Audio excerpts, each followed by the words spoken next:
Segunda Guerra Mundial acabou em 1945, mas tanto as suas causas quanto as suas consequências estavam no mundo. E, para falar a verdade, ninguém mais queria pensar muito na barbárie que havia acabado de passar. Os aliados venceram, hora de ir para casa. Entretanto, a guerra se encerrou e o jogo começou a mudar. Os aliados daquele período se tornaram rivais. E o nazismo, sem uma figura central, viva e poderosa, ainda pulsava vivo nos cantos. E os oficiais, burocratas e criminosos nazistas, sem um terceiro Reich, se esgueiraram por aí. Não apenas na clandestinidade, mas também trabalhando às vezes ao lado de entidades como o Vaticano, a CIA, ou se escondendo por aqui pela América Latina. Pois é. Essa estranha diáspora nazista é um fato histórico perturbador. E, no intuito de entender esse processo, hoje nós vamos te contar a história de um médico, um cientista louco da máquina nazista. Um sujeito que morreu com a alcunha de Anjo da Morte. Hoje eu vou te contar a história de Joseph Mengele.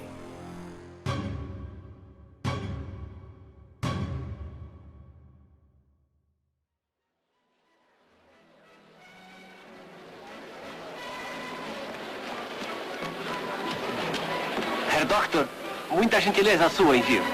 É um prazer estar aqui. A ideia de um nazista escondido por aí não é exatamente nova.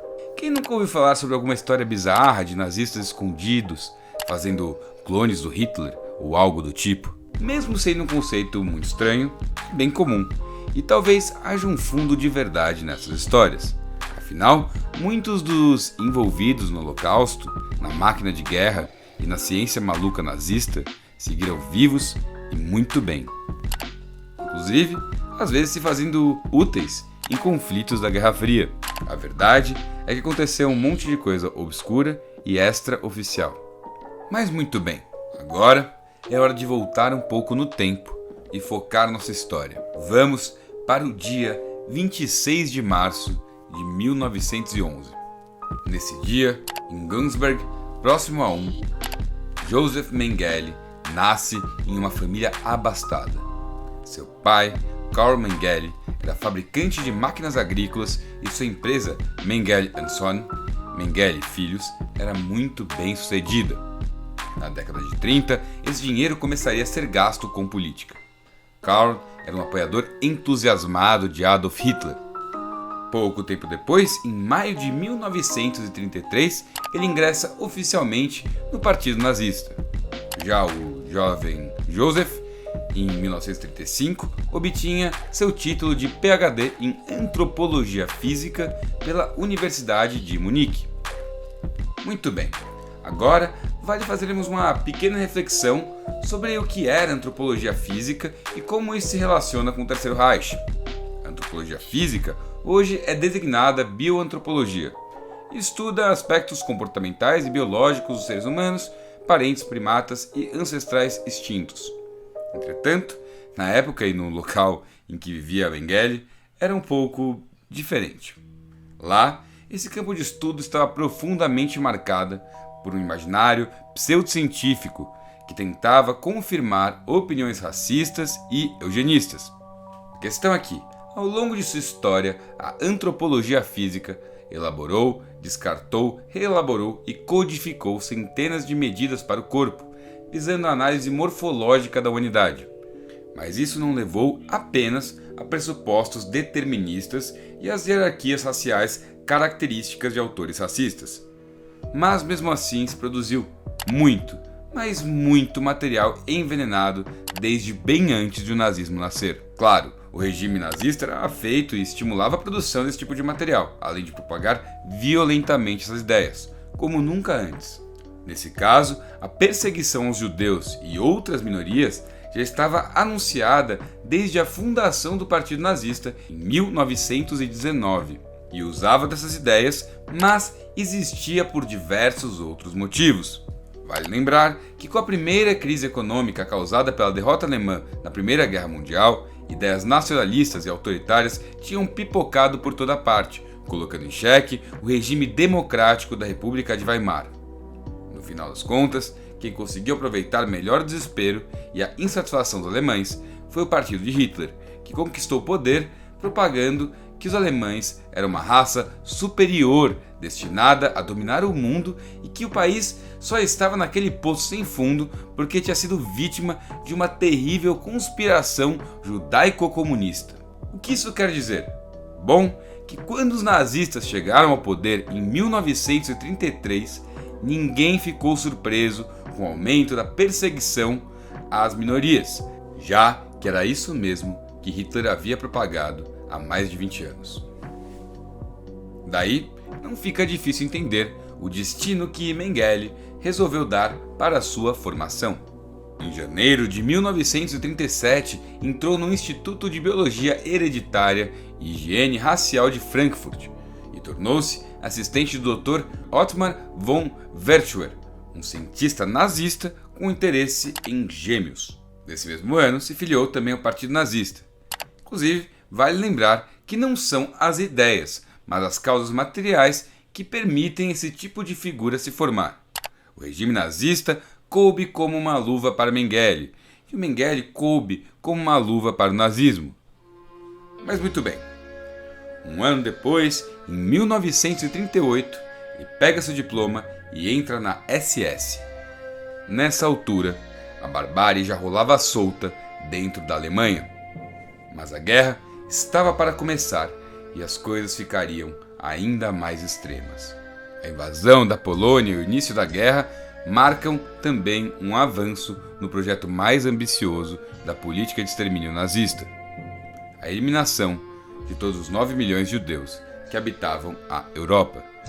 Em torno desse projeto, que os nazistas chamavam de solução final para o problema judeu, foram desenvolvidos métodos para o extermínio de pessoas em velocidade e escala industriais. É isso que explica que, num período de poucos anos, 6 milhões de judeus tenham sido assassinados pelo regime nazista, sendo quase a metade de forma sistemática em campos de extermínio. E foi nos campos de extermínio que Mengele encontrou a sua vocação perversa. Em junho de 1940, se alistou no exército e, posteriormente, passou a servir como voluntário no serviço médico da SS. Existem provas de que, inicialmente, ele foi médico especialista na região nordeste da Alemanha, depois como oficial médico na divisão Viking da SS, na frente da guerra ao leste, onde foi ferido. O ferimento até que caiu bem para Mengele. Em 1943, a sua carreira cresceu rapidamente. Trabalhou no Kaiser Wilhelm de Antropologia, Genética Humana e Eugenia. Depois, foi promovido a capitão da SS e, em maio, acabou por ser transferido para Auschwitz. Esse campo de concentração e extermínio foi o maior acampamento de prisioneiros da Alemanha nazista, assim como o maior centro construído para matar seres humanos em toda a história. Foi fundado em maio de 1940 e logo tornou-se palco das mais conhecidas e intoleráveis atrocidades nazistas, como os assassinatos em escala industrial nas câmaras de gás, torturas, experimentos médicos e trabalho escravo. Mengele começou como oficial médico responsável pelo campo de ciganos em Birkenau. Várias semanas após o fechamento, Mengele assumiu uma nova posição como médico-chefe do campo de Auschwitz II em novembro de 1943. Lá, fez todo tipo de experimento bizarro. Ele era responsável por selecionar aqueles que, dentre milhares de prisioneiros, iriam para a câmara de gás, quais fariam trabalho escravo e quais virariam cobaias em experimentos perversos. As experiências de Verschuer com gêmeos também aguçaram o interesse de Mengele em utilizá-los em pesquisas. Isso inclui crianças, em especial crianças ciganas, que foram torturadas e mortas. Quando se interessava em entender sobre os olhos, cegava e mutilava as vítimas. Depois, recolhia e guardava os olhos. Testava as capacidades de sobrevivência de seres humanos para fundamentar suas teorias raciais absolutamente incorretas. Fez ali inúmeras vítimas. Isso até 1945, quando a casa caiu e o avanço do exército soviético rumo à Alemanha, através do oeste da Polônia, deixou ele em pânico. Mengele chegou a fugir de Auschwitz e passou algumas semanas procurando abrigo em outros locais.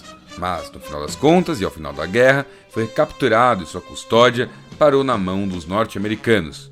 Entretanto, um erro ocorreu. Sem saberem que o nome de Mengele constava da lista de criminosos de guerra procurados pela justiça, os oficiais responsáveis o liberaram.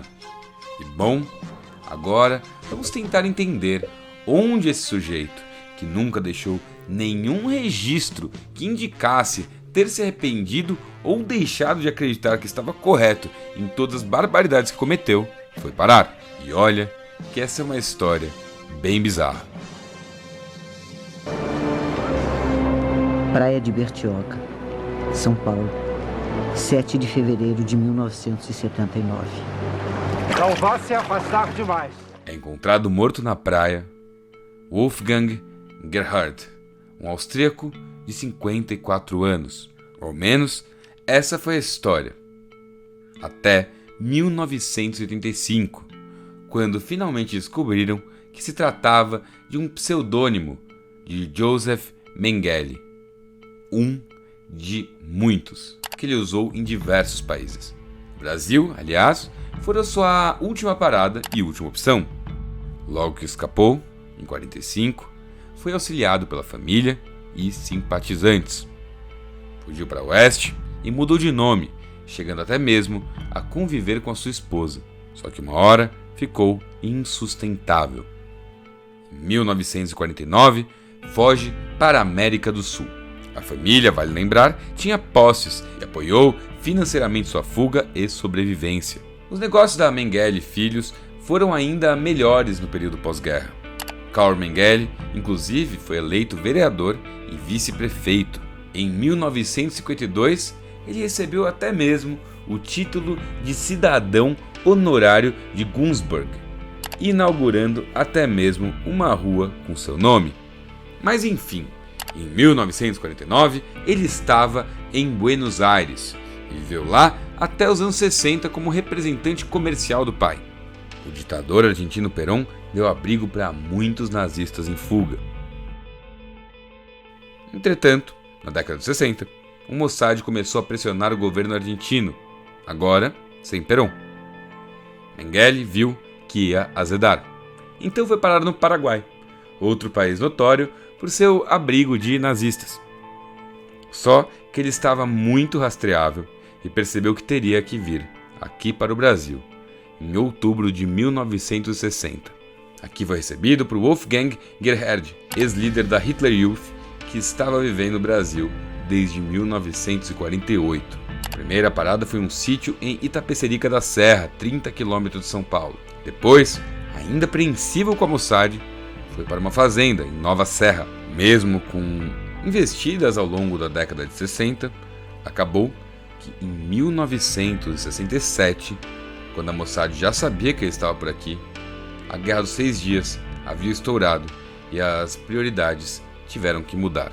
Já o nazista escondido foi mudando gradualmente de moradia aqui por São Paulo. Quando foi encontrado morto, era apenas um imigrante austríaco comum que parecia mais velho do que o seu documento indicava. Mas veja só, tratava-se de um criminoso dos mais assustadores que já caminhou por aquelas areias. E bom, é isso aí, galera. Eu espero que vocês tenham gostado deste conteúdo. Se você gostou, deixa um like, compartilha, manda para as pessoas. E se você gosta do canal, se você gosta do conteúdo que eu faço aqui, considere se inscrever e ativar o sininho para receber todas as notificações. E acima de tudo, muito obrigado por nos assistir. Um gigantesco abraço e tchau, tchau.